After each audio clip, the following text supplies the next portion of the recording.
Okay, welcome back to Nick Lenz's Comic Corner, Classics and Non-Classics. This is episode number 1159 and Doubleshot number 1053. This is going to be the first of 4 Comic Corners in a row I'm going to do today. Though I'm going to do 2 for the moment, and then after I do this video and the following one, I'll pull these 2 videos up, and then I'll come back and do 2 more videos. And basically, 2 videos have physical trades, the other 2 have got digital trades. This one is basically physical. First up, we have New Avengers, Volume 2, The Sentry, collecting New Avengers 7 through 10 and the Handbook, written by Brian Michael Bendis, art by Steve McNiven. You are thinking, wait, didn't David Finch do the artwork for previous issues? And isn't this a David Finch cover? Well, yes. He does do the cover for these issues. He doesn't do the interior. Yeah, for some reason, Steve McNiven takes over for these issues. Yeah, these are interesting style issues. Yeah, this book has the introduction to a group of people who become influential in the Marvel Comic Universe up until Secret Wars. What group is this? The Illuminati. The original version of them, comprised of Tony Stark, Reed Richards, Black Bolt, Namor, Professor Charles Xavier, and I think that's it. Yeah. And oh yeah, and also Doctor Strange is part of this group as well. Now, when they knew about the whole him forming a new team Avengers, Doctor Strange is very happy for him. So is Reed. Xavier doesn't say much or anything. Namor's actually upset by this because, well, he has been an Avenger. And, well, they do their own thing now. And, like, how you before this? Like, are you so managing? Like, no, I can't exactly afford that. But I do have empty office building I'm going to use as Avengers base. Yeah, which this becomes the main Avengers base for this book up until Dark Reign happens. Actually, no. It actually comes until Civil War 1. Because after that particular event, it was taken up by the Mighty Avengers for about 2 years. And actually about a year. And then the Dark Avengers took over for this one for a little over a year, and then the original Team Avengers took over the tower, and they occupied the tower up until Secret Wars. Currently, the tower is under the control of some alien. Yeah, Tony Stark decided to sell it in 2015, and the building has disappeared from Marvel Comics. Yeah, it disappeared at the start of all different Avengers. Yeah, Wade had it where apparently I think like this guy was supposed to be like a distant relative Kang, and he bought the building. I would have thought that with Peter buying the Pax building, he would have bought this because Park Industries is basically being very big and being heavily pushed in the Marvel Comic Universe for about 2 years that he would have bought the building. Nope, he just bought the Pax building, and not this one for some reason. Yeah. Oh, and where is the Illuminati meeting? They actually are meeting at some warehouse. Now, in case you're wondering who is meeting at the Avengers Mansion at this point, the mansion is in ruins, and it stays in ruins until 2010. No joke, it seriously does. There is, like, Bendis probably had no desire to rebuild, had the in-universe, had the building rebuilt. Yeah, because he probably wanted to have the group focused at their headquarters being in the tower. That's just my personal theory. I don't know. If I get a chance to ask Dave Finch about this at one of his live streams, I probably would ask about this. The main gist of the meeting that Tony Stark has with Illuminati is talking about the Sentry, a character which a lot of them forget existed, and they kind of do explain of how the heck people kind of forgot about him. And one thing that was so cool about the way this trade has it is that, well, each issue basically has the regular David Finch cover plus issue what would have been a Sentry ongoing series. Yes, here's the thing about the Sentry. Now, is he created by Michael Bendis? Nope, he is not. He basically first showed up his own miniseries back in 2000.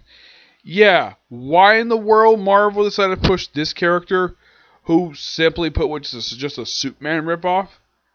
That's who the Sentry is. He is simply put a Superman ripoff. Yeah. Let's see if I can find him here. Of who created the character.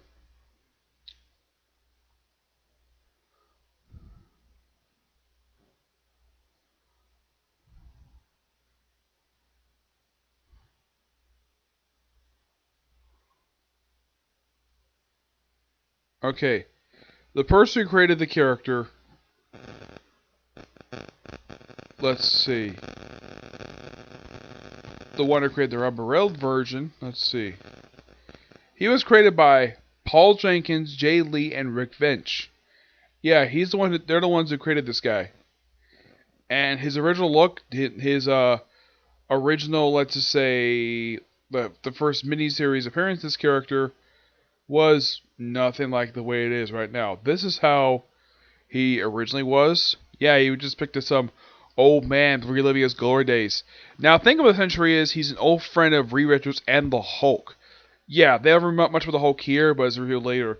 And because of this storyline, this got him another miniseries in 2006. This was prior to Civil War 1. And a series of team-up one-shots for the character.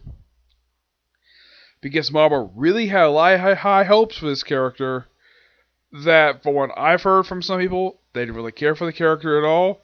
I personally didn't have a problem with the Sentry. That's him right there. Yeah, I didn't have a problem with this character. I think he was a really cool character. There was an interesting premise to the character.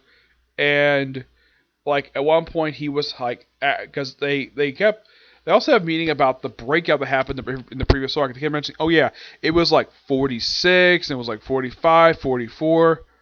And despite the fact they actually did capture a couple people, yeah, they kept miscounting it. And they do eventually find the Sentry, where he's hiding in the cave and he's naked for some reason. Yeah. Oh yeah, and he went to jail because he claimed he killed his wife. Which turned out to be a hallucination. Yes, because the Sentry himself is insane.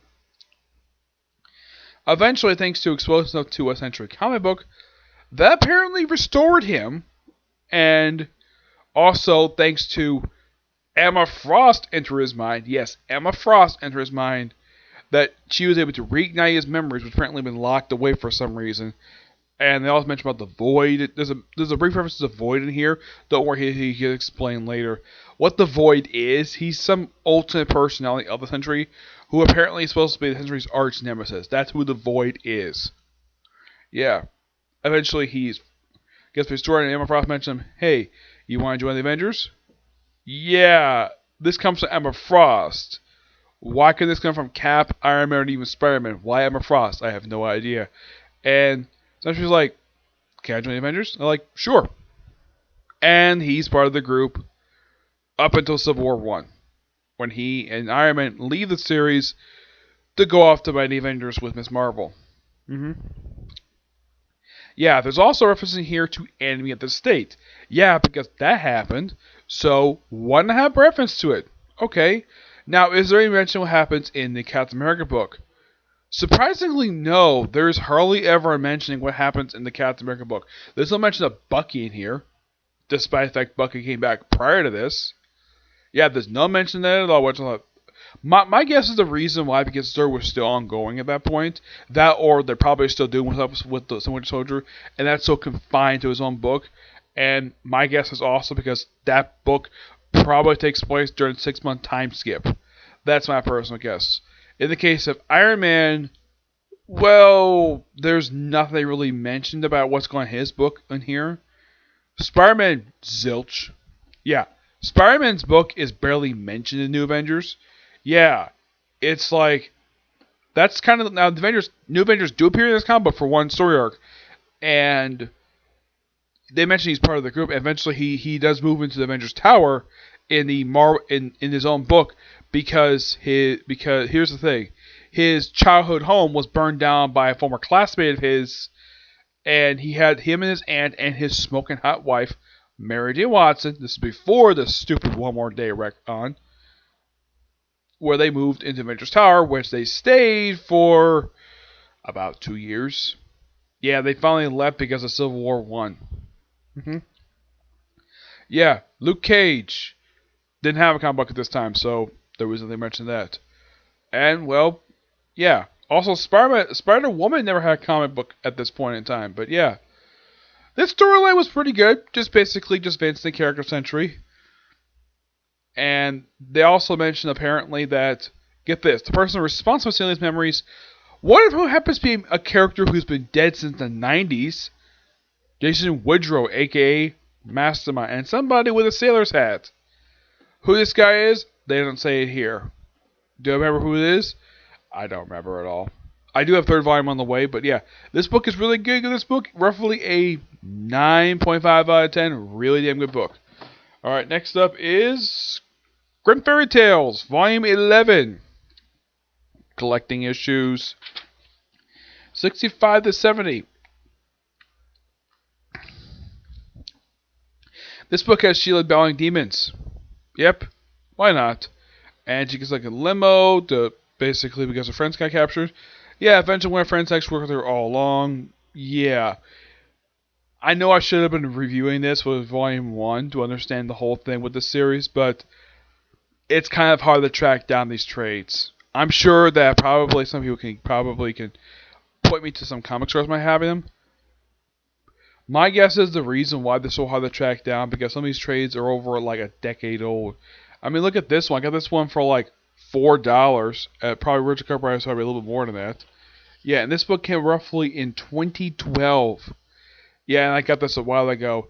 I mainly wanted to review it, mainly because of the fact that I have my collection, so why not review it?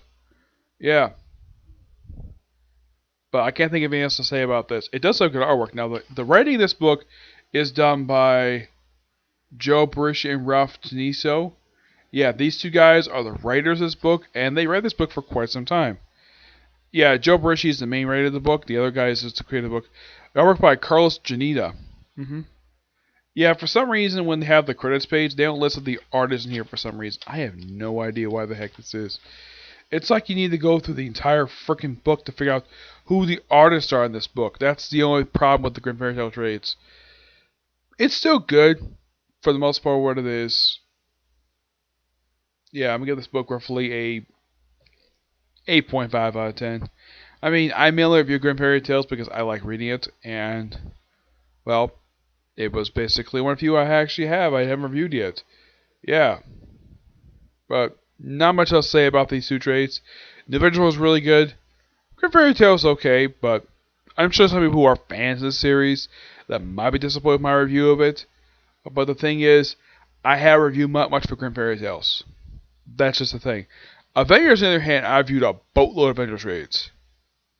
But Grimm Fairy Tales, not very much. Okay, so yeah, that's it for this particular review. My next Comic Corner will be 2 reviews on the final 2 trades for Green Arrow Volume 5. Yep, I had the final 2 trades. Digitally, of course. I'll be discussing that next, okay? See you next video. Bye.